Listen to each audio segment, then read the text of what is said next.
ప్రభునందు ప్రియమైనటువంటి దేవుని బిడ్డలకు ప్రభునామన వందనాలు.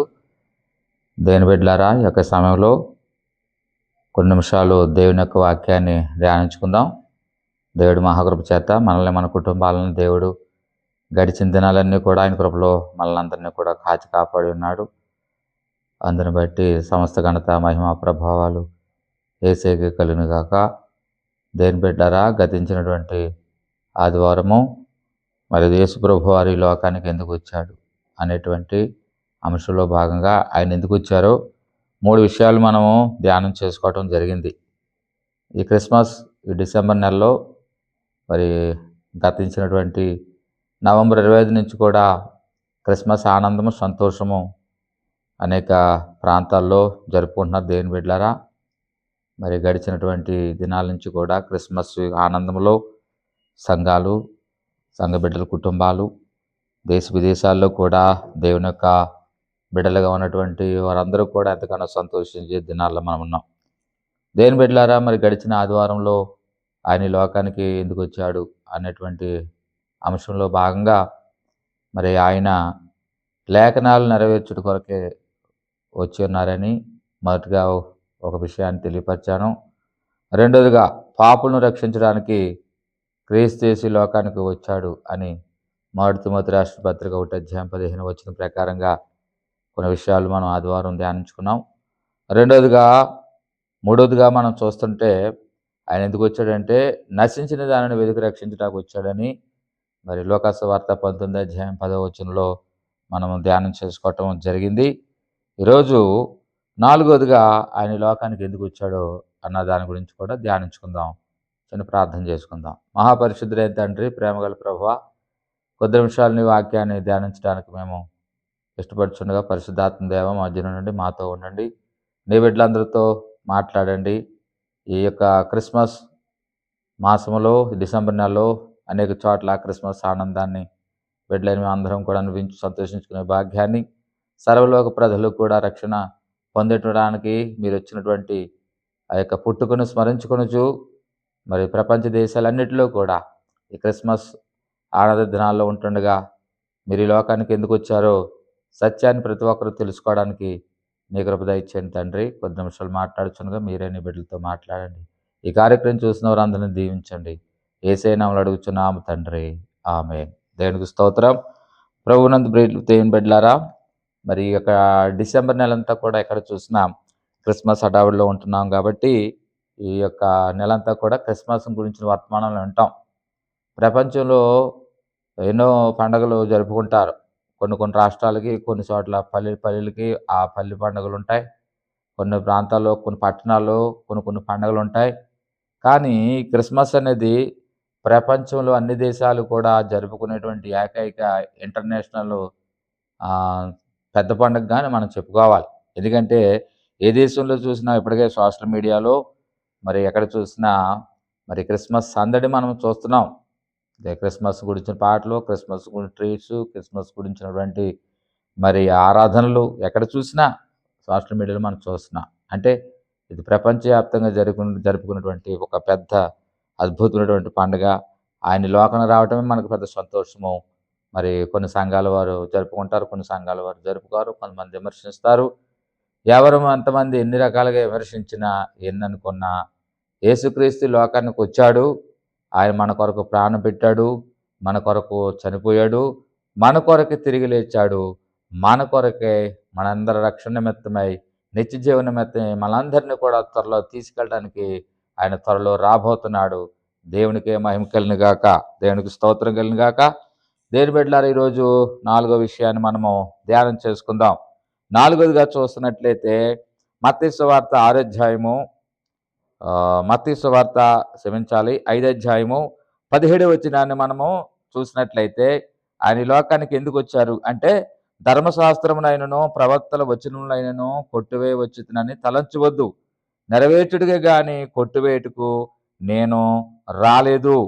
ఆకాశము భూమియు గతించిపోనే గాని ధర్మశాస్త్రం అంతయు నెరవేర్చు వరకు దాన్ని ఒక పొల్లైనను ఒక సున్నైనను తప్పబోదని నిశ్చయంగా మీతో చెప్పుచున్నాను అన్నాడు. కాబట్టి ఆయన ఈ లోకానికి ఎందుకు వచ్చాడు అని మనం పరిశీలన చేస్తుంటే ప్రభునందు బిడ్డలారా, ఆయన ఈ లోకానికి ఎందుకు వచ్చాడంటే, నాలుగోదిగా యేసుక్రీస్తు వారు ధర్మశాస్త్రాన్ని మరి నెరవేర్చుటకు ఆయన ఈ లోకానికి వచ్చి ఉన్నాడని దేవుని వాక్యం చలవిస్తుంది.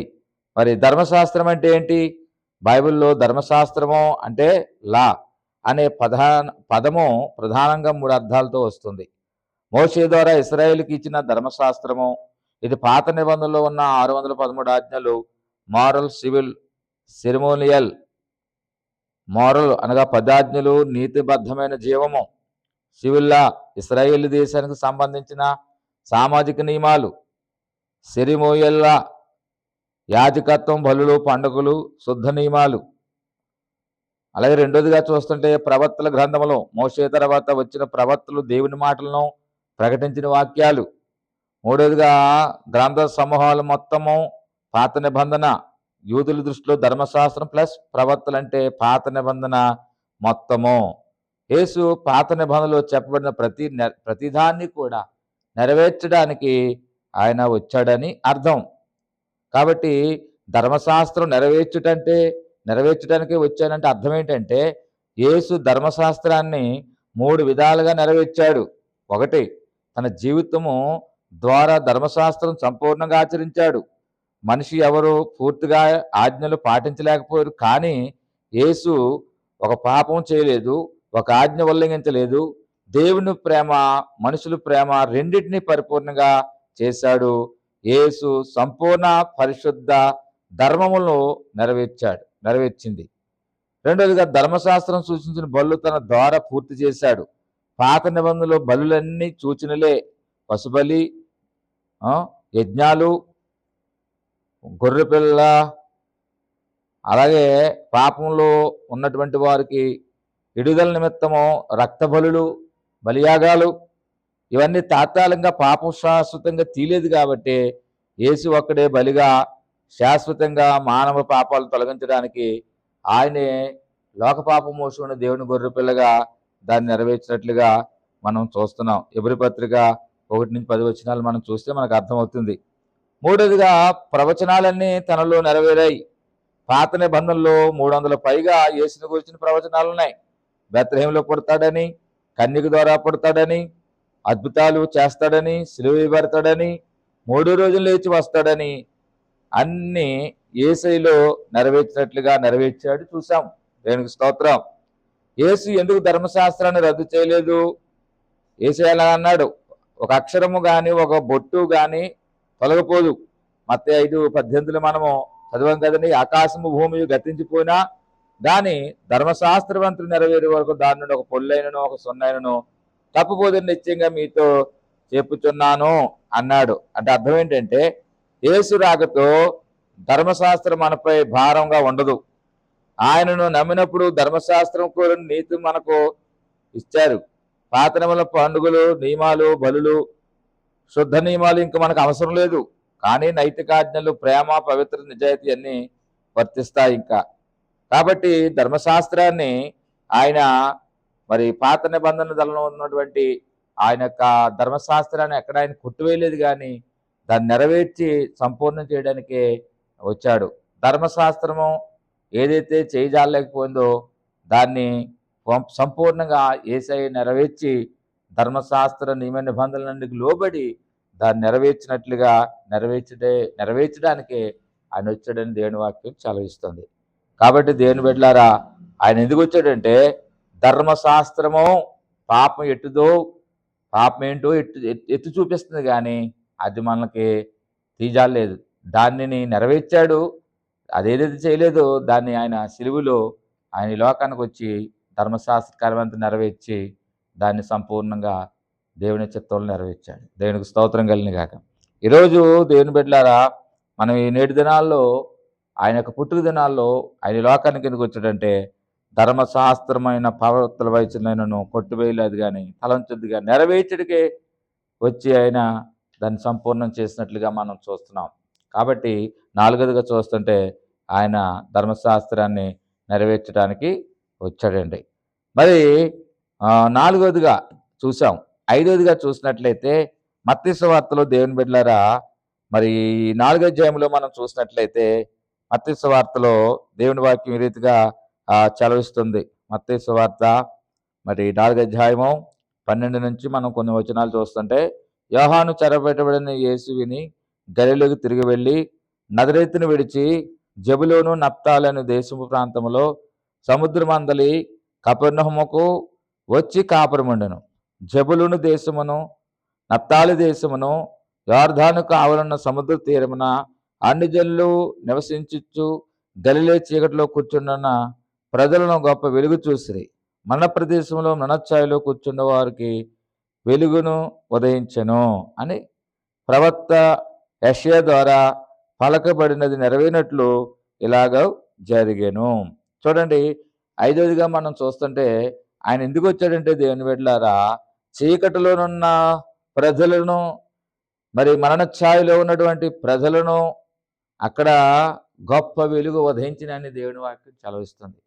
ఈరోజు అనేక మంది చీకటి బ్రతుకుల నుండి, పాప బ్రతుకుల నుండి, శాప బ్రతుకుల నుండి, మరణ ఛాయలో కూర్చున్నటువంటి వారు, నిరాశ నిస్పృహలు ఉన్నటువంటి వారిని విడిపించుటకు, వెలిగించుటకు ఆయన ఈ లోకానికి వచ్చాడండి. అవును, ప్రజలందరూ కూడా పాపాంధకారంలో, శాపాంధకారంలో, మరణ ఛాయలో, వివిధ రకాల కష్టాల్లో, బాధల్లో ఉన్నటువంటి వారందరినీ కూడా ఆయన రాక వారికి గొప్ప వెలుగు, గొప్ప విడుదల కలిగిందని దేవుని వాక్యము చలవిస్తుంది. ఇంకా దేవుని బిడ్డలారా, మనం ఏదైతే చీకటిలో ఉన్నామో, ఇంకా ఏదైతే పాపంలో ఉన్నామో, ఇంకా వెలుగులు మన జీవితంలో రాకుండా పాపాంధకారంలో మన బ్రతుకులు కొనసాగుతున్నాయో, వారందరినీ కూడా వెలిగించడానికి, వెలుగునివ్వడానికే ఆయన ఈ లోకానికి వచ్చాడు. అందుకే యేసయ్య అన్నాడు, యోహాను సువార్త 8వ అధ్యాయము మనం 12 వచనాన్ని మనము పరిశీలన చేస్తుంటే, దేవుని బిడ్డలారా, ఆయన ఏమన్నాడు తెలుసండి? యోహాను సువార్త 8వ అధ్యాయము 12 వచనంలో మనం పరిశీలన చేస్తుంటే ఆయన అంటాడు, మరలా యేసు, నేను లోకమునకు వెలుగును, నన్ను వెంబడించేవాడు చీకటిలో నడవక జీవపు వెలుగు కలిగి ఉండునని వారితో చెప్పెను. కాబట్టి ఎవరైతే యేసయ్యని వెంబడిస్తారో వారందరూ కూడా వారి జీవితంలో వెలుగు కలిగి వెలుగులో నడుస్తారండి. ఒకప్పుడు నేను కూడా చీకటిలో జీవించిన వాడిని, పాపంలో జీవించిన వాడిని. ఒకప్పుడు నేను లోక సంబంధమైనటువంటి జీవితాన్ని కలిగి చీకటిలో నశించిపోతున్న నన్ను, పాపంలో నశించిపోతున్న నన్ను వెలిగించి ఈరోజు నన్ను మీ ఎదుటికి తీసుకొచ్చి నన్ను ఒక వెలుగుగా ఆయన వెలిగించి అనేకులకి నన్ను ఒక వెలుగుకరంగా చేసి ఉన్నాడు. దేవుని బిడ్డలారా, ఈరోజు వాక్యం వింటున్నటువంటి నీవు, వాక్యాన్ని చూస్తున్నటువంటి నీవు, ఇంకా ఎవరికైనా మీరు పాపం అనే చీకటిలో, లోకం అనే చీకటిలో, అంటే పాపేచ్ఛల్లో, లోకేచ్ఛల్లో, మరణ ఛాయ లాంటి జీవితాన్ని కలిగి, అంటే నా జీవితం ఇంకెందుకు, నా బ్రతుకెందుకు, నాకు ఈ లోకంలో నాకు శాంతి లేదు, సమాధానం లేదు, నెమ్మది లేదు, నేను ఎందుకు బ్రతకాలని ఒకవేళ మరణాపేక్ష గల వాడిని ఉన్నట్లయితే నీవు యేసయ్యని తెలుసుకో. యేసు యొద్దకు రా, ఆయన నిన్ను కూడా వెలిగిస్తాడు. మత్తయి సువార్తలో మనం చూసినట్లయితే, జెబులూను దేశం, నప్తాలి దేశం, యొర్దాను ఆవలనున్న సముద్ర తీరం అన్ని జనులు నివసించు గలిలయలో చీకటిలో కూర్చున్న ప్రజలు గొప్ప వెలుగును చూశారు. అంటే యేసయ్యని చూస్తే మన జీవితంలో వెలుగు వస్తుందండి. జక్కయ్య యేసుప్రభువారిని చూసిన తర్వాత జక్కయ్య జీవితంలోకి చేప జీవితం అంతా కోల్పోయాడు. అదంతా తిరిగి విడిచిపెట్టేశాడు. ఆయనలో వెలుగు లేదు, ఆయనలో సంతోషం లేదు, సమాధానం లేదు. ఎప్పుడైతే యేసయ్యను చూశాడో, యేసు జక్కయ్యను చూశాడో, జక్కయ్య జీవితంలోకి వెలుగు వెళ్ళింది.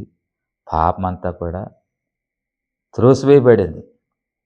జక్కయ్యలో ఉన్నటువంటి పాప చీకట్లన్నీ పోయి యేసయ్య వెలుగు ఎప్పుడైతే వెళ్ళిందో, జక్కయ్య జీవితంలో ఏమొచ్చిందంటే మార్పు వచ్చేసింది. ఆయన ఏం చెప్పకుండానే అంటున్నాడు కదా, అయ్యా, నేను ఎవరి దగ్గరైతే అన్యాయంగా దేనినైతే అక్రమంగా తెచ్చానో తిరిగి దానికి నాయన 4 గంటలు కలిపి నేను తిరిగి ఆయనకి నేను ఇచ్చేస్తాను నాయన అన్నాడు. ఎందుకు? యేసయ్య వెలుగు ఆయనలోకి వెళ్ళింది, యేసు వెలుగు ఆయన తాకింది, బ్రతుకు మార్చబడింది. యోహాను సువార్త 4వ అధ్యాయంలో కూడా సమరయ స్త్రీతో ఆయన 4వ అధ్యాయంలో సుకారణ బావి దగ్గర మరి యాకోబు గారి బావి దగ్గర అక్కడ ఆ సమరస్తులు సంభాషణలో మనం పరిశీలన చేస్తుంటే ఆయన నీళ్ళు అడుగుతాడు. ఆ నీళ్లు మీరిస్తే మీరు తాగుతారా? మేమిస్తే మేము సమరయులం, మీరు యూదులు, మీరు మాతో సాంగత్యం చేయరు కాబట్టి మీకు మాకు కూడా మరి కుల వ్యత్యాసం ఉంది కదా అని మాట్లాడినప్పుడు ప్రభు అంటాడు, అసలే నిన్ను నీళ్ళు అడిగినోడు ఎవరో తెలుసుకుంటే నీవిచ్చే నీళ్ళు కాదు కానీ నేనిచ్చే నీళ్ళు కావాలని అడుగుతావు. నేనిచ్చే నీళ్ళు తాగవంటే మరి ఎన్నడూ కూడా ఈ బావి దగ్గర నువ్వు రావు. నేనిచ్చే నీళ్ళు తాగితే నీకు జీవితంలో ఎప్పుడూ కూడా దాహం అనేది ఉండదు అని చెప్పినప్పుడు మరి ఆ సంభాషణలో అయ్యా ఆ నీళ్ళు నేను తాగాలి నాయన, ఆ నీళ్ళు నేను మరి తాగితే నాకు ఇక్కడ రావాల్సిన పని ఉండదు నాయన, ఆ నీళ్ళు నాకు అంటది ఆవిడ. నీకు నేను నీళ్ళు ఇవ్వాలంటే నువ్వేం చేయలేదు తెలుసా, నీ భర్తను తీసుకురా అంటాడు. అయ్యా నాకు భర్త లేడు, నీకు భర్త లేడంటే ఏంటి, నీకు 5 పిరమిడ్లు ఉన్నాడు కదా అంటాడండి. ఎప్పుడైతే ఈ సంభాషణలు ఇలా మాట్లాడటము జరిగిందో ఆవిడ జీవిత రహస్యాలన్నీ కూడా ఆయన తెలుపుతున్నాడనే సత్యాన్ని ఎరిగి మెస్సియా వస్తాడు, ఆయన మాకు అనేక హెచ్చరికలు ఇస్తాడు, అనేక సత్యాన్ని తెలియపరుస్తాడు, ఆయన సర్వసత్యం నడిపిస్తాడు, మా పెద్దల ద్వారా విన్నాను, ఆయన మీరైనా ఆమెను గ్రహించి అక్కడ ఉన్నటువంటి ఆ కొండను విడిచిపెట్టి ఆ సత్యదేవుని అయినటువంటి దేవాది దేవుణ్ణి తన స్వజనులందరికీ కూడా పరిచయం చేయడానికి కొండ విడిచిపెట్టి సమరే గ్రామంలోకి వెళ్ళి అనేక మందిని ప్రభు దగ్గరికి నడిపించింది. అంటే ఆమె జీవితంలో ఉన్న పాప చీకట్లన్నీ తొలగిపోయి వెలుగుతో ఆమె నింపబడి ఆ వెలుగు పొందుకున్న ఆవిడ అనేక మందిని వెలిగించడానికి ఆయన దగ్గరికి ఆ ఊరు ప్రజలందరినీ తీసుకొచ్చింది. ఆ ఊరు ప్రజలందరూ ఆయన మాటలు విన్న తర్వాత ఆ ఊరు ప్రజలందరూ కూడా దేవుని యొక్క వాక్యాన్ని తెలుసుకున్న తర్వాత వారి జీవితంలో గొప్ప వెలుగొచ్చింది. ఆ వెలుగొచ్చిన తర్వాత అదే యోహాను సువార్త మనం 5 అధ్యాయములు 4 అధ్యాయంలో మనం పరిశీలన చేస్తుంటే దేవుని బిడ్డలారా ఆ వెలుగు పొందుకున్నటువంటి ఆ ప్రజలు ఆయన యొక్క చేసినటువంటి మాటలు అన్నీ విన్న తర్వాత మరి ఆ 4 అధ్యాయం 42వ వచనంలో మా మట్టుకు మేము విని ఈయన నిజముగా లోకరక్షుడని తెలుసుకుని నమ్ముచున్నామనిరి. అక్కడ చూడండి, అక్కడ ఆ మాటలు విన్న తర్వాత ఆ మాటలన్నీ ఆయన చెప్పిన విషయాలన్నీ తెలుసుకున్న తర్వాత ఆళ్ళంటున్నటువంటి సమరలంటున్న మాట నిజముగా ఈయన లోక రక్షకుడని తెలుసుకుని నమ్ముచున్నామని అంటున్నారు. నిజమే దేవుని బిడ్డలారా, ఈరోజు మన జీవితంలో కూడా ఆయన ఇస్తే ఆయన మనందరికీ కూడా గొప్ప వెలుగునివ్వడానికి లోకానికి వచ్చాడు. చెరలో ఉన్న వారిని విడిపించడానికి వచ్చాడు. పాపలు ఉన్న వారిని విడిపించడానికి వచ్చాడు. శాపంలో పడి ఉన్న వారిని విడిపించడానికి వచ్చాడు. నిజ జీవితంలో ఎవరైతే యేసు ప్రభు దగ్గరికి వచ్చి వారి జీవితాలను ప్రభుకు సమర్పించుకుంటారో వారి జీవితంలో గొప్ప వెలుగు ఇవ్వడానికని వచ్చాడు. 5 విషయాలు మనం ధ్యానం చేసుకున్నాం. లేఖనాలు నెరవేర్చడానికి వచ్చాడు. రెండోది పాపులు రక్షించడానికి వచ్చాడు. మూడోది నశించిన దానిని వెతికి రక్షించడానికి వచ్చాడు. నాలుగోదిగా చూస్తే ధర్మశాస్త్రాన్ని నెరవేర్చడానికి వచ్చాడు. ఐదోదిగా చెరలో ఉన్న వారి చీకటిలో ఉన్న వారిని విడిపించి మరి వారికి గొప్ప వెలుగును ప్రసాదించినట్లుగా మనము చూడగలుగుతున్నాం. మరి ఆరోదిగా మనం చూసినట్లయితే మార్క్స్ వార్త మరి 10వ అధ్యాయంలో మనం చూస్తుంటే దేవుని బిడ్డలారా ఆయన అంటున్నాడు, మనుష్య కుమారుడు పరిచర్య చేయించుకున్నట్టుకు రాలేదు కానీ పరిచారం చేయుటకును అనేకులకు ప్రతిగా విమోచన క్రయధనముగా తన ప్రాణం ఇచ్చుటకు వచ్చెను అని రాయబడింది. ఆ రోజుగా మనం చూసినట్లయితే ఆయన పరిచర్య చేయటానికే వచ్చాడు కానీ ఆయన చేయించుకోవడానికి రాలేదు. అంటే మనందరికి ఆయన పరిచర్య చేయడానికి వచ్చాడండి. యోహాను సువార్త 13వ అధ్యాయంలో మనం చూస్తే దేవుని బిడ్డలారా శిష్యుల పాదాలు యేసు ప్రభువారు కడిగినట్లుగా మనం చూస్తున్నాం. చూడండి, ఆయన దేవాది దేవుడయ్యండి, దైవ కుమారుడయ్యండి, లోక రక్షకుడయ్యండి, ప్రజలందరి కొరకు ప్రాణం పెట్టడానికి వచ్చినటువంటి గొప్ప దేవుడయ్యండి ఆయన ఎంతగా తగ్గించుకున్నాడో చూడండి.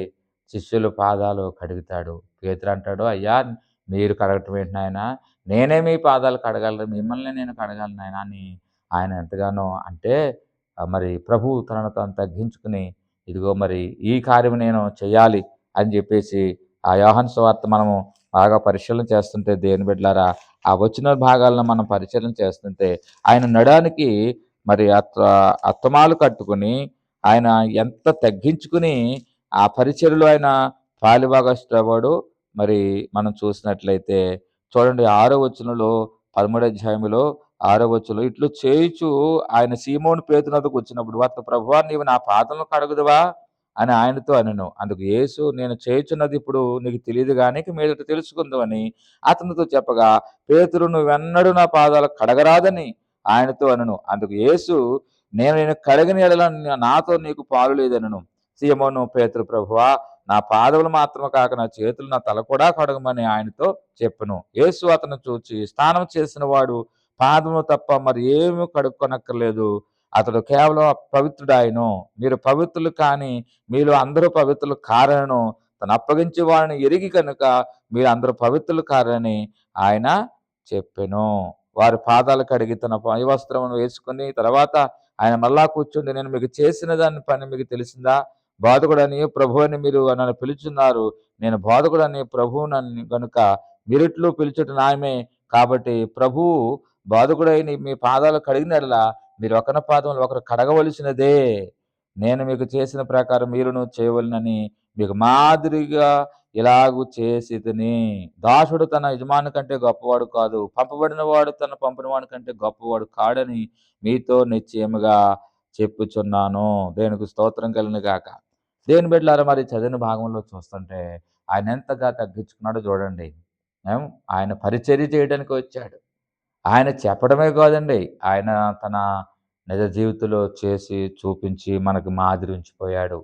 ఈరోజు ఆయన రాక మన జీవితంలో ఆయన ఎందుకు వచ్చాడు అంటే పరిచర్య చేయడానికి వచ్చాడు.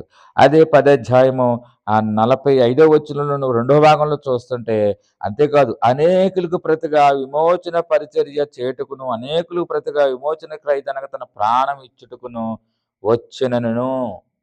అందులోనే చూస్తే ఆరోజుగా ఎందుకు వచ్చాడంటే దేవుని బిడ్డలారా అనేకులకు అంటే ఈ ప్రజలు ఈ సర్వలోక ప్రజలను అందరిని కూడా రక్షించడానికి వారందరినీ కూడా విమోచన క్రయధనముగా తన ప్రాణాన్ని ఇవ్వడానికి ఈ లోకానికి యేసయ్య వచ్చాడు. దేవునికి స్తోత్రం.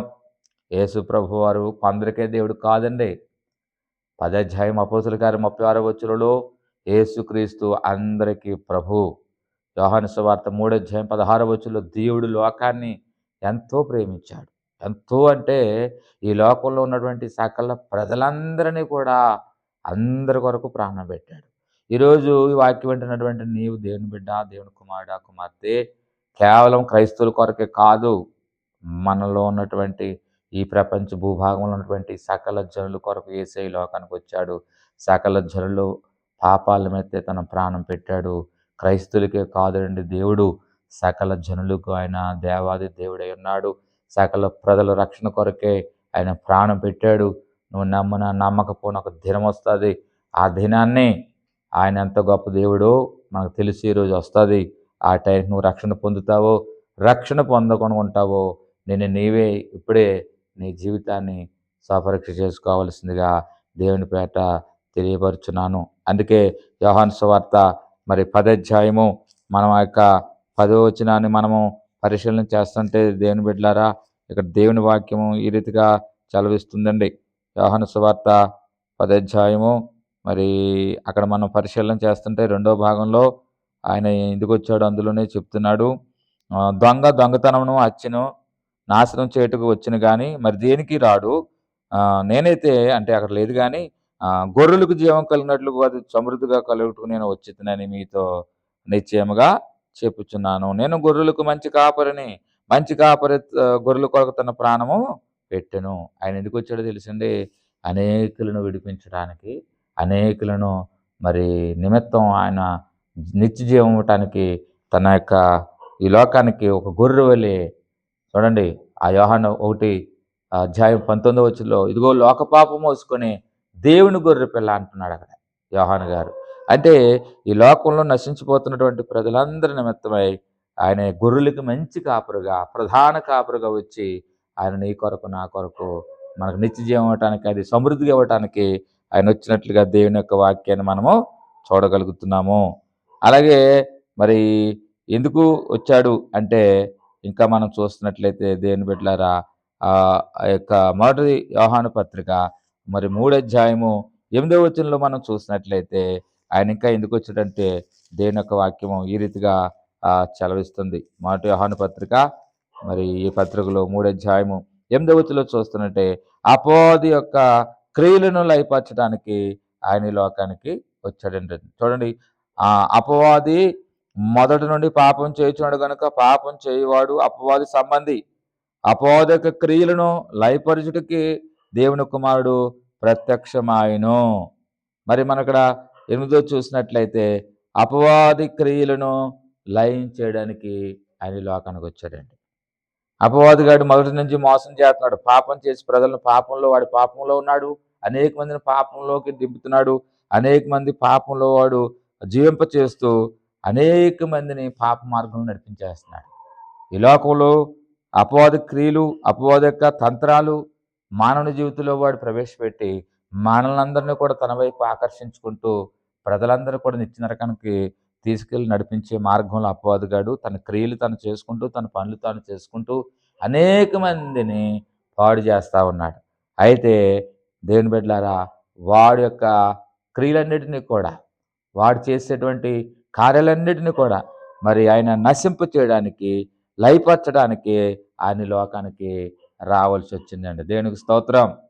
మరి చూడండి, మార్కు సువార్త 5వ అధ్యాయంలో చూస్తుంటే మరి అక్కడ యేసు ప్రభు వారు గెరాసీను ప్రాంతానికి వెళ్ళినప్పుడు అక్కడ ఒకడు మరి దాదాపు అక్కడ రాయబడింది 2000 దెయ్యాలు అని మనం గమనించవచ్చు లేఖనాల ప్రకారంగా. ఇంచుమించు 2000 అంటే ఒక వ్యక్తిని మరి దెయ్యాలంటే అపవాదిగాడు వివిధ రకాలుగా బిడ్డను పాడు చేసి వాడు సమాధుల్లో తిరుగుతూ, సమాధుల్లోనే పడుకుంటూ, కంకర్రాళ్ళతో దేహాన్ని గాయపరుచుకుంటూ, చేతులకు కాళ్ళకు వేసినటువంటి చంకీళ్ళు కూడా తొత్తునేలుగా మరి తెంపేసుకుంటూ, వాటిని ఎడగొట్టేసుకుంటూ, ప్రజలను భయభ్రాంతులతో చేస్తూ, కుటుంబానికి దూరం అయిపోయి సమాధుల్లో నివాసం చేస్తున్నాడు.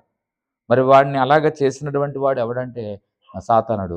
సాతానుగాడి క్రియలు వాడిని అలాగా బలహీనపరిచేసి చాలా కుటుంబానికి అక్కడ ఉన్న ప్రజలకు భయాక్రాంతులుగా తయారయ్యాడు. మరి యేసుప్రభు వారు ఆ ప్రాంతానికి ఎందుకు వెళ్ళాడు? యేసుప్రభు వారు పరిశుద్ధ గ్రంథాలు ఎక్కడ లేఖన భాగాలు మనం చదివినా, పరిశీలన చేసినా అక్కడ అర్థమయ్యే సంగతి ఏంటంటే, ఆయన ఒక ప్రాంతానికి వెళ్ళాడంటే ఆ ప్రాంతంలో ఒక వ్యక్తిని నడిపిస్తాడు, ఒక వ్యక్తిని స్వస్థపరుతాడు, ఒక వ్యక్తికి దేవుడు గొప్ప విడుదల ఇవ్వడానికి ఆయన ప్రాంతానికి వెళ్ళినట్లుగా మనం చూస్తున్నాం. అలాగే గెరసేను దేశానికి వెళ్ళినప్పుడు ఆ వ్యక్తిని విడిపించడానికి వెళ్ళినప్పుడు ఆ వ్యక్తి ప్రభుకి ఎదురుపడి, సర్వోన్నతుడైన దేవుడు కుమారుడా, నాతో నీకేంటి పని అని చెప్పేసి ఎదురుపడి ఆయనకి మరి నమస్కారం చేసినట్లుగా మనం చూస్తాము. నాకు ఏ హాని చేయొద్దని చెప్పినట్లుగా మనం చూస్తాము. నిజమే దేవుని బిడ్డలారా, ఆ వ్యక్తిని విడిపించడానికి ఆయన అక్కడికి వెళ్ళాడు. ఆ తర్వాత ఆ వ్యక్తిని విడిపించాడు. ఆడు స్వస్థశిష్యుడై ప్రభుని వెంబడించాడు. ఈరోజు అపవాదు ఇప్పటికీ కూడా అనేక మంది జీవితాలు పాడు చేసేస్తుంది. అపవాదు అనేక మంది తాగుళ్ళలోను, అనేక మందికి డ్రగ్స్, అనేక మంది హెరాయిను, అనేక మంది పాప వ్యభిచారము, అంటే పేకాట, మందు, ఇవన్నీ చెడు కార్యాలన్నీ కూడా వ్యభిచారము, అనేక మంది యవనస్తులు జాగ్రత్తలు పడిపోతున్నారు. అనేక కుటుంబాలు మరి పాడైపోతున్నాయి. ఈరోజు అక్రమ సంబంధాలు ఎక్కువై, లైంగిక సంబంధాలు ఇవన్నీ ఎక్కువైపోతున్నాయి. ఇవన్నీ ఒకటే చెప్తున్నాయి, ఇవన్నీ అపవాదిగాడు అనేక మందిని పాపంలో నెట్టివేస్తున్నాడు, అనేక మంది పాపంలో పడగొట్టేస్తున్నాడు. ఈరోజు గతానికి ఇప్పటికి మనం పరిశీలన చేస్తుంటే సాతానుడు వేడిరేగిపోతున్నాడు. వాడి కార్యాలు ఎక్కువైపోతున్నాయండి. అనేక మందికి హత్యలు చేసేటట్టుగా ప్రేరేపిస్తున్నాడు. అనేక మందిని తమకు తామే హాని చేసుకుని చనిపోయేటట్టుగా చేస్తున్నాడు. అనేక మంది బిడ్డలు తల్లిదండ్రుల మీదకి వ్యతిరేకంగా బిడ్డలను తయారు చేస్తున్నాడు అపవాది. ఇలాగా చూస్తుంటే ఎక్కడ చూసినా అపవాది క్రియలు ఎక్కువైపోయాయండి. ఏమండి, అపవాది క్రియలు ఎక్కువైపోయాయి. ఒకవేళ అలాంటి అపవాది బంధకాలు ఉన్నట్లయితే అపవాది బంధకాల నుండి, అపవాదిగాడు పెట్టే క్రియల నుండి విడిపించడానికి, లయపరచడానికే యేసు ప్రభువారు ఈ లోకానికి ఆయన రావలసి వచ్చింది. ఈ క్రిస్మస్ పర్వదినాలు ఆయన ఎందుకు వచ్చాడు అనుకుంటున్నాము? ఆయన లేఖనాలు నెరవేర్చడానికి వచ్చాడు, పాపులు రక్షించడానికి వచ్చాడు, నశించిన దాన్ని ఎదుగు వచ్చాడు, ధర్మశాస్త్రాన్ని నెరవేర్చుటకు వచ్చాడు, చెరలో ఉన్న వారిని, పాపంలో ఉన్న వారిని, మరి చీకట్లో ఉన్న వారిని నడిపించడానికి వచ్చాడు, అనేకులకు విమోచన క్రయధనముగా గాను, మరి పరిచర్య చేయడానికి గాను, అలాగే సమృద్ధి జీవం ఇవ్వటానికి, అలాగే ఆయన సాతాను క్రియలను లయపరచడానికి వచ్చాడు. కాబట్టి ఈ వాక్యం మా ప్రియమైన దేవుని బిడ్డ, ప్రియమైన సోదరుడా, సహోదరి, ఈ క్రిస్మస్ పర్వదినాల్లో మరి నువ్వు విడిపించబడ్డావా? నువ్వు రక్షించబడ్డావా? నువ్వు మారు మనసు పొందావా? మరి క్రిస్మస్ వచ్చిందని చాలామంది ఇంటి మీద మంచి పెద్ద స్టారు, అలాగే ఇంటి మీద చక్కని మరి ఎల్ఈడి బల్బులు, సీరియల్ దండలు ఇంటిని చాలా చక్కగా అలంకరించుకుంటూ, చక్కగా ఇంట్లో అనేక కొత్త బట్టలతో మరి జీవితాన్ని సంతోషదాయకంగా జరుపుకుంటున్నారు. మంచిదే, కాదనట్లేదు. కానీ క్రీస్తు నీలో లేకుండా, నువ్వు విడుదల పొందకుండగా, నువ్వు రక్షణ పొందకుండగా, నువ్వు మారు మనసు పొందకుండగా, ఇంకా దేవుళ్ళలోకి నువ్వేంటో తెలుసుకొని రాకోకుండగా ఇయన్నీ చేసుకుంటే నీకు సంతోషమేమో గానీ, యేసయ్యకు ఏమాత్రము సంతోషము లేదు. నువ్వు ఇంకా రక్షణ పొందకపోతే, నిజమైన క్రిస్మస్ ఆనందం పొందాలంటే, ఒకవేళ నువ్వు రక్షణ పొందని బిడ్డగా ఉన్నట్లయితే, యేసు ప్రభువారిని తెలుసుకో. నీ పాపాలు యేసుని దగ్గరకొచ్చి ఒప్పుకో. యేసుని స్వరక్షకుడిగా నీ జీవితంలో స్వీకరించు. అప్పుడు నీకు నిజమైనటువంటి క్రిస్మస్ ఆనందం, సంతోషాన్ని, శాపపాపం నుండి, బంధకాల నుండి, చీకటి నుండి, అంధకార సంబంధమైనటువంటి విడిపించు ప్రభువు. నీ హృదయంలోకొస్తాడు. నీ జీవితానికి నిజమైనటువంటి క్రిస్మస్ ఆనందాన్ని ఇస్తాడు. అలాంటి కృప, అలాంటి దీవెన, ఆశీర్వాదం ప్రభువు మనకి, మన కుటుంబాలకి ప్రభు దయచేయునుగాక. ఆమేన్. చిన్న ప్రార్థన. ప్రేమగల మా తండ్రి, దయగల మా ప్రభువా, ఇంతవరకు మీరు నాతో, మాతో, ప్రియబిడ్డలతో మరి మాట్లాడారు. ఎత్తబడిన వాక్యాన్ని మా అందరి హృదయాల్లో దీవెనకరంగా మార్చండి. రక్షణ లేని వారికి రక్షణ దయచేయండి. మారు మనసు లేని వారికి మారు మనసు దయచేయండి. ముఖ్యంగా ఇదిగో ప్రభా, ఇంకా ఏ కుటుంబంలో రక్షణ లేదో, ఏ కుటుంబంలో అయితే ఇంకా నిన్ను విశ్వసించలేదో, ఏ కుటుంబంలో అయితే నిన్ను ఇంకా తెలుసుకోలేదో, వారందరూ కూడా నేను విశ్వసించడానికి కృప దయచేయండి. నిజమైన క్రిస్మస్ ఆనందం ఎప్పుడంటే నాయన, నిన్ను ప్రభా వారి హృదయాల్లోకి స్వీకరించినప్పుడే అదే నిజమైన క్రిస్మస్ ఆనందం. ఈ కార్యక్రమం చూసిన వారిని, ఈ యొక్క వాక్యాన్ని వింటున్న ప్రతి బిడ్డను కూడా దీవించి, ఆశీర్వదించి నీ కృపలతో, నీ మేలుతో నింపండి. మరో సందేశంతో, మరో వర్తమానంతో మేము కలుసుకునే పర్యంతము నీ కృపా దీవెన ఆశీస్సులు, ఆశీర్వాదాలు ఇదిగో సంవత్సరాకాంతంలో నుండి మాకును నూతన సంవత్సరంలో ప్రవేశపెట్టబోతున్నటువంటి నీ కృప మా అందరికీ తోడుగా ఉండి నడిపించి సహాయం చేయమని, ముఖ్యంగా ఈ కార్యక్రమాన్ని చూసిన ప్రతి ఒక్కరిని దీవించమని, ఎవరైతే బలహీనతో, రోగులతో, మరి రకరకాల బాధలతో, కష్టాలు, తిరుగులు, ఇబ్బందులతో ఉన్నారో వారందరికీ గొప్ప విడుదల, శాంతి, సమాధానం దయచేయండి. సమస్త ఘనత, మహిమ, ప్రభావాలు మీరు పొందుకోండి. యేసయ్య నామములో అడుగుచున్నాము తండ్రి. ఆమేన్. పరమ తండ్రి అయిన దేవుని ప్రేమ, రక్షకుడైన యేసుక్రీస్తు వారి కృప, పరిశుద్ధాత్మ దేవుని యొక్క అన్యోన్య సహవాసం, సమాధానం, ఆశీర్వాదం ఈ కార్యక్రమం వీక్షించిన ప్రతి ఒక్కరికిని, ఈ ఆరాధనలో పాలు పొందిన బిడ్డలకిని సదా తోడు నడిపించును గాక. ఆమేన్. మా ఈ కార్యక్రమాల కొరకై ప్రార్థన చేయండి. ఈ కార్యక్రమాన్ని చూస్తున్న మీరు మా యూట్యూబ్ ఛానల్ సబ్స్క్రైబ్ చేయండి, ఇతరులకు షేర్ చేయండి, లైక్ చేయండి. మా యొక్క పరిచయలో మరి మీరందరూ కూడా పాలుభాగస్తులవ్వండి. మీ సహాయ సహకారాలు మాకు అందించండి. దేవుడు మిమ్మల్ని అందరిని దీవించి ఆశీర్వదించును గాక. ఆమేన్. ఆమేన్. అందరికీ వందనాలు.